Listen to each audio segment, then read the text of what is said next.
Hi everyone. Today I am going to deal with an Indian English poem, Looking for a Cousin on a Swing, written by A.K. Ramanujan. A.K. Ramanujan is one of the leading figures of modern Indian English poetry. He could fuse Indian sensibility with the temper of modernity in his poetry with great skill. He is also a translator, linguist, and folklorist. Though he was born in Mysore, he settled in the US where he worked as an assistant professor in the University of Chicago. He was a trilingual writer who wrote in English, Tamil, and Kannada. He also translated literatures in the classical language into English. A.K. Ramanujan is a diasporic writer, an Indo-American. He used it to describe his position as being the hyphen in Indo-American, implying a hybrid existence or in-betweenness. As a diasporic writer, he experienced a cultural duality and identity crisis. While living in America, he always looked back to India, a place of his origin. And he considered the sophisticated, shallow urban life in America mechanical and artificial. But being exiled by choice, his poetry is free from the tragic sensibilities of Indian diaspora.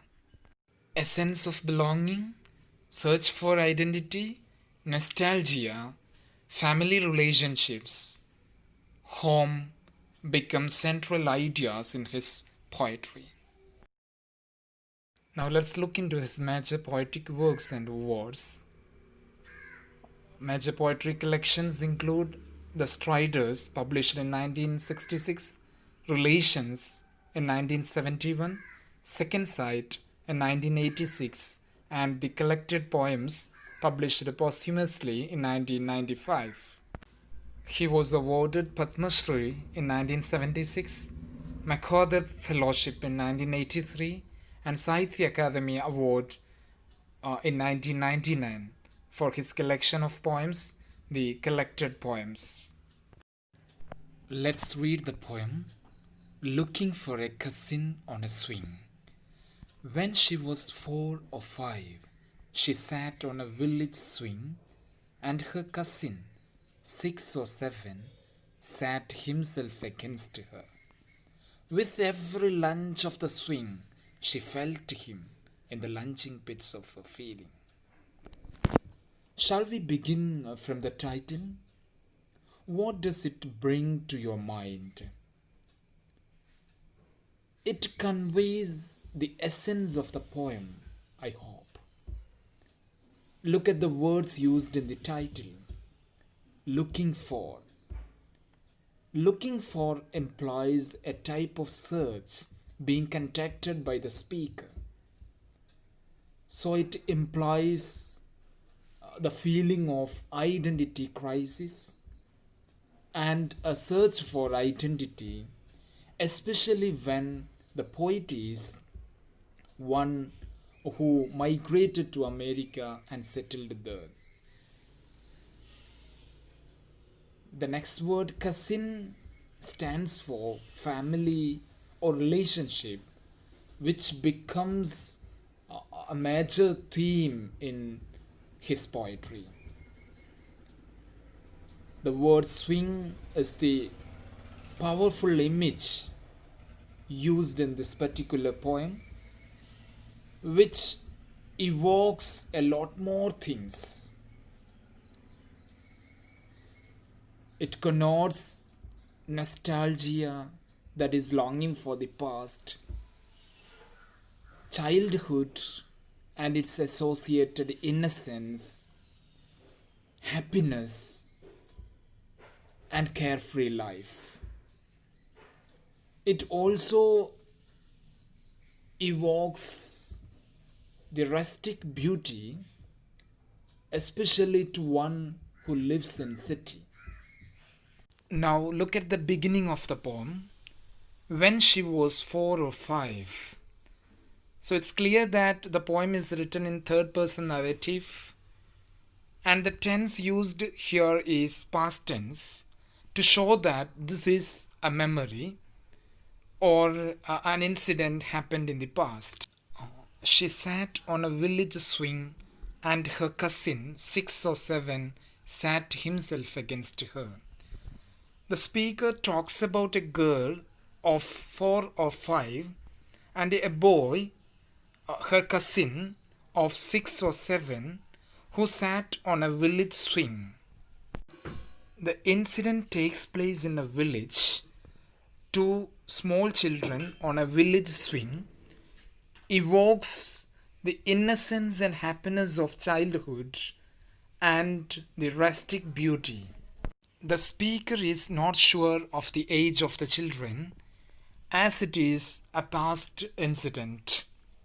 We often have a blurry image of a past experience.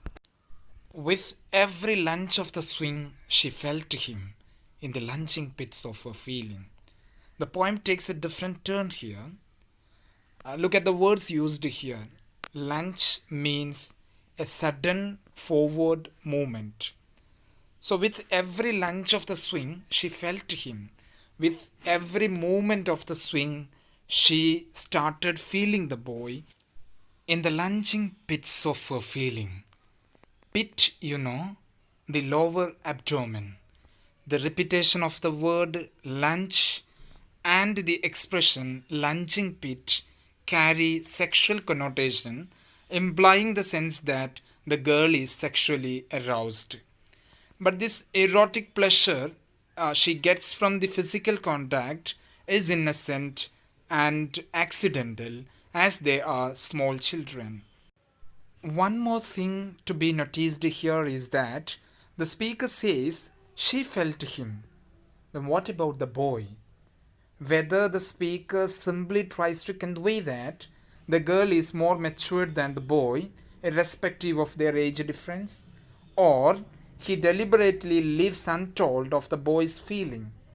If this is the case, a feminist reading is possible here.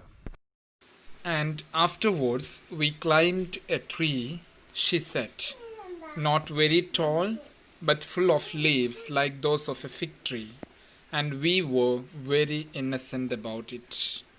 Here, the speaker reproduces the words of the girl using first person pronoun we. One other possibility is that the speaker and or the poet turns out to be the boy here. They climbed a tree which was not very tall but had a lot of leaves, implying the immaturity of the sexual encounter they had. The image of the fig tree alludes to the Garden of Eden mentioned in the Bible. Adam and Eve were allowed to eat any fruit in Garden of Eden except one from the tree of knowledge. Coaxed by the Satan, Eve ate the fruit and gave to Adam.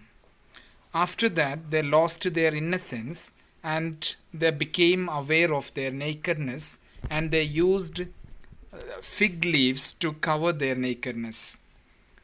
God cursed them and expelled them from the heaven. This image of the fig tree, along with the next line, and we were very innocent about it, connotes a period of innocence and the loss of innocence. Let's continue our reading. Now she looks for the swing in cities with 15 suburbs and tries to be innocent about it. The word now and the use of the present tense denote a present time. Now she is living in a city with 15 suburbs. A suburb means the outlying part of a city. So cities with 15 suburbs simply means a big city. Or does it connote her age too? She is mature now and is aware of her sexuality. She is longing to revive that erotic experience with her cousin she had in her childhood. The line, and tries to be innocent about it, is highly significant because it means she is not really innocent. The poet associates artificiality or hypocrisy to the city life. The poet contrasts the innocence of the village life with the experience of the city life. Not only on the crotch of a tree that looked as if it would burst under every leaf into a brood of scarlet figs if someone suddenly sneezed. The tree imagery comes back here, and the poet deftly links the tree imagery to the sexual desire of the woman who is grown up now. Unlike the tree in the first part, this tree is about to burst into a group of fruits, implying the maturity of the girl and urgency to fulfill her sexual desire. This part is rich with words of sexual connotations. Look at the word crotch. What is a crotch? Crotch means the joining part of two branches of a tree. It also means the joining part of two legs of human body. Brood means group. It also means producing young ones by incubation. The word scarlet means red color, which is sexually connotative. And the word sneeze also having some type of sexual connotation. The last line implies an explosion of passion at the slightest provocation. The woman is ready to submit to anyone who would give her sexual pleasure and fertilize her. The poem ends with a note of her unfulfilled sexual desire and her nostalgic longing for the past. A detailed analysis of its form and theme will be done in the next video. Thank you.